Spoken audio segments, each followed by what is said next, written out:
तो आज की मूवी एक सच्ची घटना पर आधारित है और मूवी में है एक 40 साल का अधेड़ उम्र का हम्बर्ट नाम का आदमी जिसे प्यार हो जाता है एक 14 साल की लड़की से। और उसके बाद वो सारी हदें पार कर देते हैं इस प्यार में, और उनके साथ क्या क्या होता है यही सब हम इस एक्सप्लेनेशन में सुनने वाले हैं। तो हम्बर्ट की कार चल रही होती है और 1950 की ये स्टोरी दिखाई गई है हमें मूवी के स्टार्टिंग में। हम्बर्ट के मुंह पे खून लगा होता है और उसके पास एक पिस्तौल होती है। उसके बाद वो उस कार को लेके टेढ़े मेढ़े रास्तों में उटपटांग तरीके से किसी की यादों में खोया हुआ चल रहा होता है, और वो कहता है कि वो मेरा प्यार था और बस मैं उसी के लिए प्यार करता था। उसके बाद हम्बर्ट की कार को दिखाया गया है बहुत ज़्यादा, पिस्तौल दिखाई गई है एक साथ में जिसके थ्रू वो जा रहा होता है। फिर हम्बर्ट को अपने बचपन के दिन याद आते हैं जब वो फ्रांस में था 1921 में, और वहाँ पे एनाबेल नाम की एक लड़की आई थी जिससे उसे प्यार हो जाता है। दोनों ही 14 साल की उम्र में एक दूसरे को बहुत ज़्यादा अट्रैक्टेड हो जाते हैं और उसके बाद वो एक दूसरे के साथ शारीरिक संबंध भी बना देते हैं फिजिकली। और उसके बाद हम्बर्ट के साथ बहुत बुरा होता है। वो उससे सच्चा प्यार करता था लेकिन वो लड़की किसी बीमारी के चलते मर जाती है और फिर हम्बर्ट का प्यार अधूरा ही रह जाता है। उस अधूरे प्यार के चलते हम्बर्ट अपनी पूरी ज़िंदगी ऐसे ही निकाल देता है। अपनी जवानी के दिन वो किसी को भी प्यार नहीं कर पाता क्योंकि वो सिर्फ उस एनाबेल लड़की की ख्यालों में ही खोया रहता है, और इस तरीके से वो अपने आप में उसके ख्यालों में खोया रहने के बाद एक प्रोफेसर बन जाता है और लंदन में काम करते हुए 1950 में वो बस उसी के ख्यालों में खोए हुए ज़िंदगी बिता देता है। और उसके बाद हम्बर्ट की छुट्टियां पड़ जाती है कुछ दिनों की, और वो अपनी एक बुक पूरी करना चाहता है जिसके चलते वो न्यू इंग्लैंड के साथ अपने अंकल से बातचीत करता है और फिर वहां से वो अमेरिका आ जाता है। अमेरिका आने के बाद वो अपनी एक नावल पूरी करना चाहता है जिससे कि उसके अंकल उसे मिस्टर हेज यानी कि मिस्टर हेज के यहाँ एक रूम भी दिला देते हैं।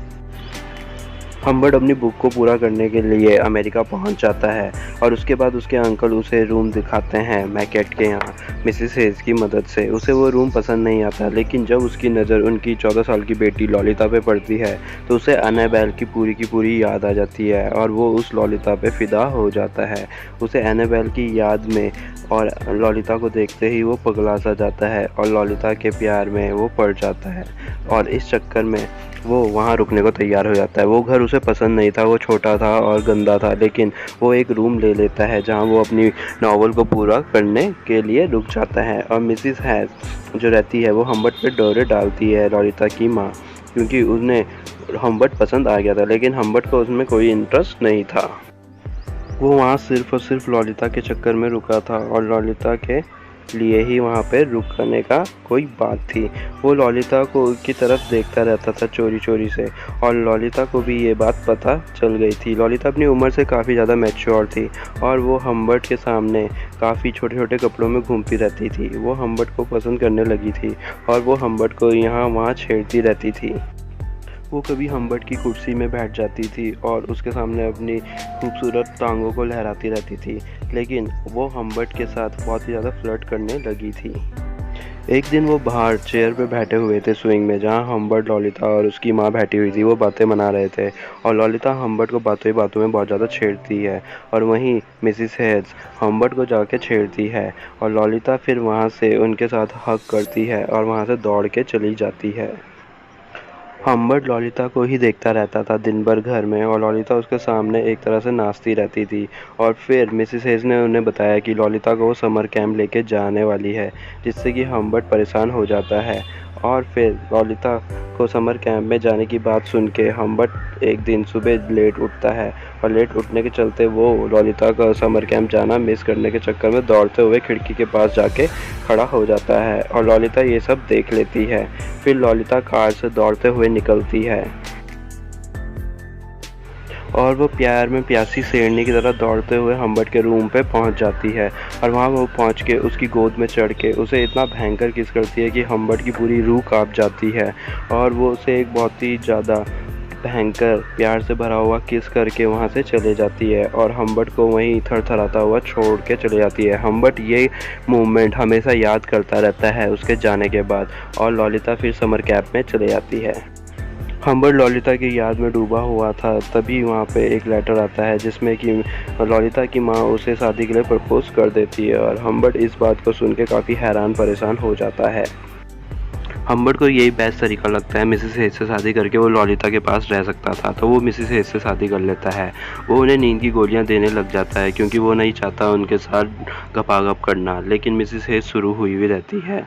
और उसके बाद फिर एक दिन हम्बर्ट को मिसेस हेज की डायरी मिल जाती है और वो उस डायरी को पढ़ के बहुत ही ज़्यादा जब मिसेस हेज डायरी पढ़ लेती है और उन्हें पता चलता है कि हम्बर्ट तो उनकी बेटी लॉलिता को प्यार करता है, तो वो बहुत ही ज़्यादा वहाँ से लड़ाई करती है और लड़ाई करने के बाद वो बाहर दौड़ जाती है, जिससे कि रोड में एक कार से टकराकर उनका एक्सीडेंट हो जाता है।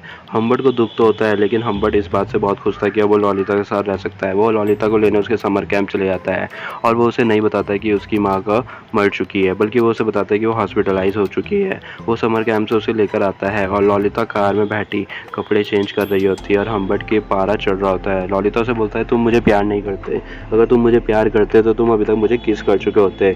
और वो दोनों फिर साइड में कार रोक के एक बहुत ही खतरनाक फैसिनेट किस करते हैं।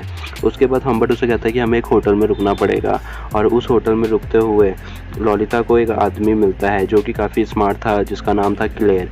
लॉलिता क्लेयर की तरफ भी आकर्षित हो जाती है। लॉलिता का हम्बर्ट का रिश्ता बहुत ही ज़्यादा खतरनाक बनता जा रहा था। वो दोनों सेक्सुअली एक दूसरे की नीडें पूरी कर रहे थे। हम्बर्ट लॉलिता को प्यार करता था, लेकिन लॉलिता अपने टीनेज के चलते हम्बर्ट का पूरा यूज़ कर रही थी, उसे मैनिपुलेट करके।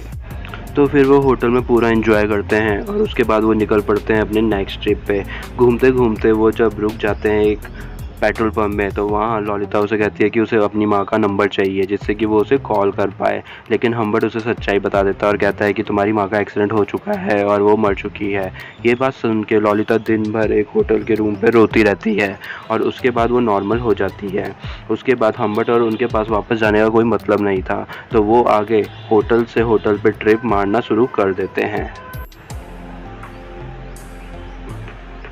फिर वो एक होटल में रुकते हैं जहाँ वो एक पार्टी एंजॉय कर रहे होते हैं और उस पार्टी में उन्हें एक क्लेयर नाम का आदमी भी मिलता है, जिससे हम्बर्ट को लगता है कि क्लेयर उसके पीछे डिटेक्टिव लग चुका है जो कि उसकी वाइफ की मौत के पीछे लगा हुआ है, लेकिन ऐसा कुछ नहीं था। और लॉलिता उस आदमी से बात भी करती है। इस तरीके से उनका रिलेशनशिप आगे बढ़ रहा था। वो होटल पे जाते रहते हैं और लॉलिता और वो दोनों बहुत ही ज़्यादा सेक्सुअली अट्रैक्टिव रहते हैं। वो दोनों फिजिकली बहुत सारा इंजॉय करते हैं और इसके बाद उनके रिलेशन धीरे धीरे हम्बर्ट उसे एक जगह स्टेबलाइज कर देता है और कहता है कि मैं प्रोफेसर बना जाऊंगा, और उसे का एक कॉलेज में एडमिशन भी दिला देता है, जिसके बाद उनकी ज़िंदगी चलने लगती है। लेकिन वो उसे पकड़ लेता है एक आदमी से बात करते हुए, कॉल करते हुए, और उसे लगता है कि शायद लॉलिता अब उससे बोर हो चुकी है। वो लॉलिता के प्रति बहुत ही ज़्यादा इनसिक्योर था, तो वो लॉलिता को ऑफ़र देता है कि क्यों ना हम कहीं पे जाएं और क्यों ना एक और ट्रिप मारे। तो लॉलिता को डिसाइड करने देता है कि चलो इस बार का ट्रिप तुम डिसाइड करना, और फिर वो ट्रिप में निकल जाते हैं।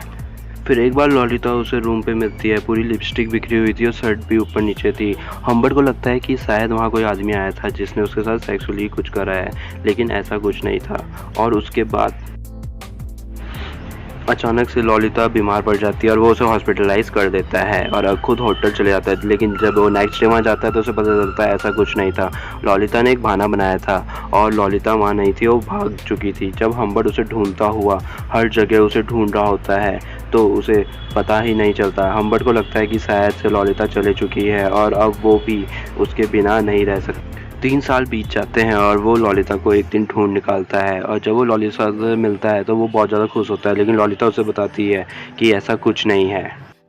वो सिर्फ क्लेयर से ही प्यार करती है, लेकिन क्लेयर तो इम्पॉर्टेंट है। और जब उसे पता चलता है कि वो पॉर्न इंडस्ट्री चलाता है टीनेज लड़कियों को फंसा के, तो वो वहाँ से भाग जाती है। हम्बर्ट को उस पर बहुत ज़्यादा दया आती है, वो उसे कुछ रुपए देता है और वहाँ से चले जाता है। उसके बाद वो क्लेयर के घर जाता है और उसे गोलियों से भून देता है, क्योंकि उसने लॉलिता से सच्चा प्यार किया था और क्लेयर ने उसकी ज़िंदगी तबाह करके रख दी। हम्बर्ट सोचता है कि आखिर उसने ऐसा क्यों किया, और इस तरीके से इस रिश्ते के चलते सबकी ज़िंदगियाँ बर्बादी होती है। लास्ट में